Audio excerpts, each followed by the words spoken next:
Rəsmi məlumata görə bu il 2024-cü ilə müqayisədə gümüşə investisiya tələbi düz 3 dəfə qalxıb. Yəni insanlar pullarını gümüşlərə investisiya ediblər.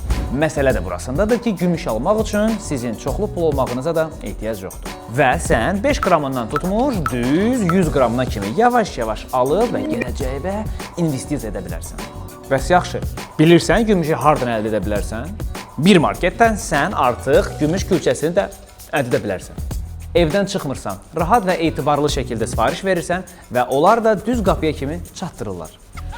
Və ən maraqlısı da budur ki, siz bu gümüş külçələri həm nağd şəkildə, həm də aylara bölüb əldə edə bilərsiniz. Unutma ki, cibdə olan pul xərclənir gedir, amma investisiyalara yatırılan pul qalır və dəyərlənir.